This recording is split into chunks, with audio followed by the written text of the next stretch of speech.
Your ideal partner is Ideal Finance.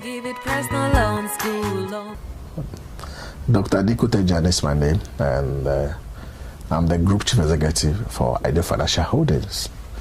Ideal Financial Holdings is a management consultancy firm that owns business interests in mining, in insurance, in banking, in finance, in oil and gas, and in the rare estate businesses in Ghana.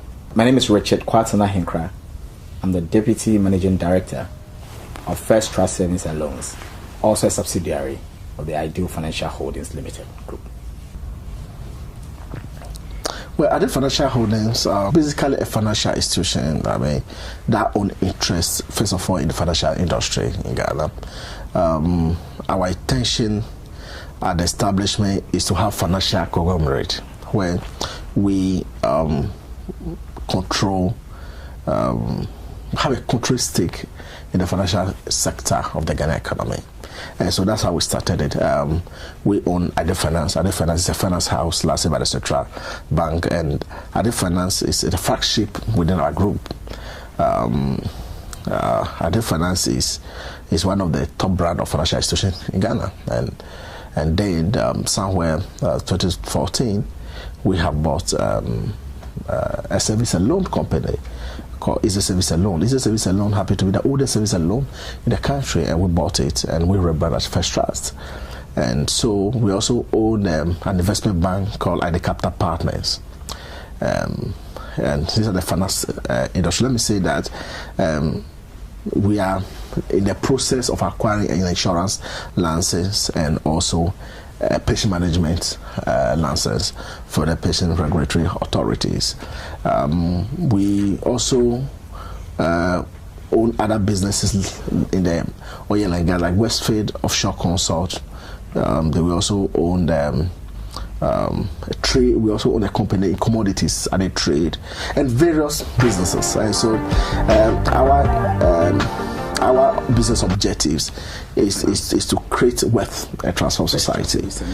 In a financial holdings, we believe that it's not only about business; it's about impacting lives and transform society. And so that's what we have been doing for the past 6 years. And I'm happy to say that we have, in a larger extent, achieved our global objective in improving lives. My background, I come from a very humble background, and so that actually guide my business principle, including how I relate to the social economy. And so we have be supporting people in education. Let me say that each and every year we have distributed over 50 scholarships every year, which will deprive students and PPO. And aside that, we have been supporting in other educational materials. I've distributed somewhere 2012. I've distributed over 1 million exercise books to Ghanaian schools across the country. As another, I'm talking to you now, we are constructing a multi-complex classroom block for adult school. That's in the software education. And don't forget, I went to adult school. And then we also have been supporting people in the health sector. Let me say that we have been paying for medical bills for people who have been to the hospital. They can't pay their bills because don't forget that the health insurance in Ghana is not up to what we have in advanced countries, and so people go to hospitals and they can't pay their bills. So for the past 2 months, I have gone to the Kolebu Teaching Hospital with my team, and we have paid for bills for people who, some of them have been discharged for 8 months. They can't pay their bills, so they are still at hospitals, and they become economic burden on the hospital. And so we are going to pay bills for them. We have done the same to Okofanocha Teaching Hospital in Kumasi. And so we have been doing a lot in terms of security. We have donated a generator set to the Ghana Police Service when the Ghana were going through a power crisis, and so the police don't have alternative supply of power, so we have to donate a generator set to them. We have also constructed a police post for the Tama police station. We have been donated to orphanages, and so it's numerous. I mean, we have that. I think we are transforming life and improving society. That is what I have to say, and that is what gives me joy, and I'm excited anytime that we try to impact on lives, and Ghanaian's economy, society have responded positively to our social interventions. As my group chief executive was speaking, he mentioned something about First Trust. I mean, basically being one of the most, the oldest, savings and loans in the country.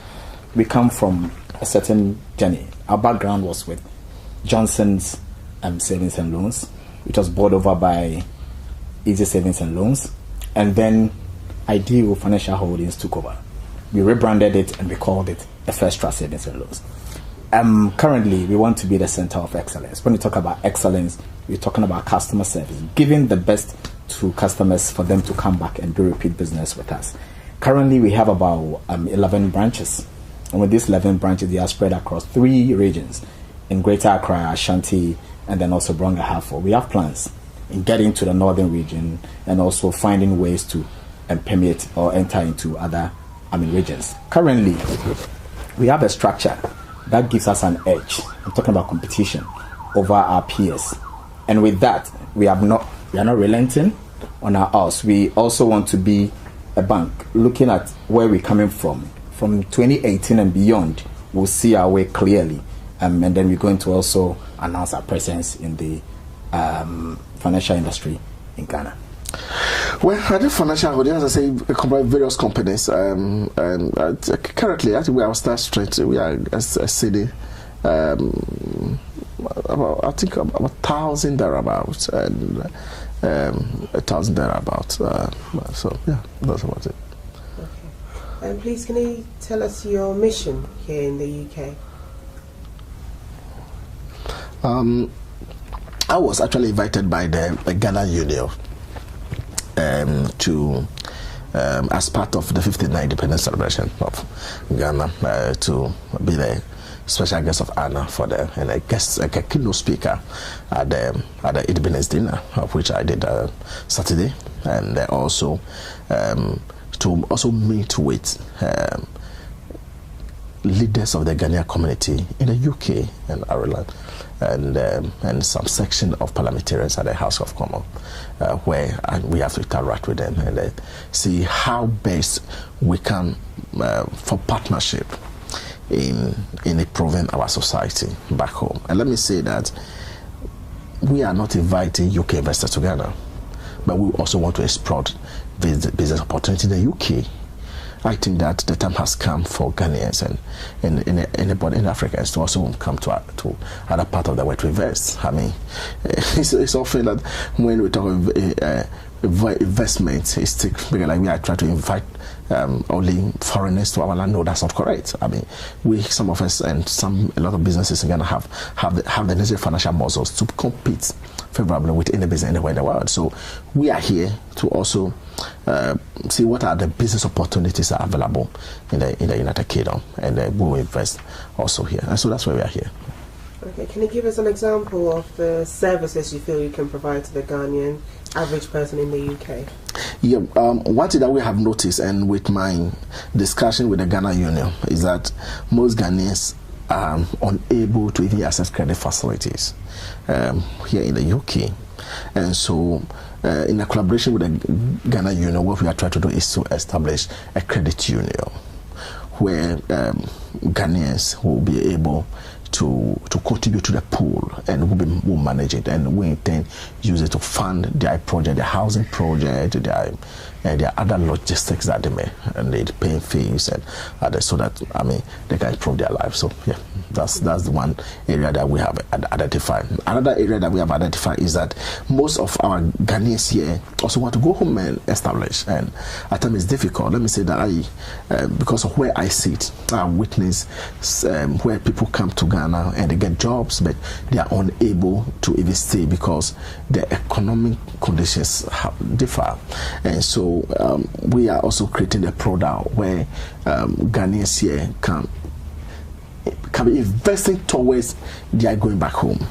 So that when they go home, they will be able to have their necessary accommodation that they need, their necessary logistics, how to do with vehicles and all that, so that they can be able to settle well into the society. Yeah, so these are the two products that we have identified, and we are working assiduously to bring it to fruitful.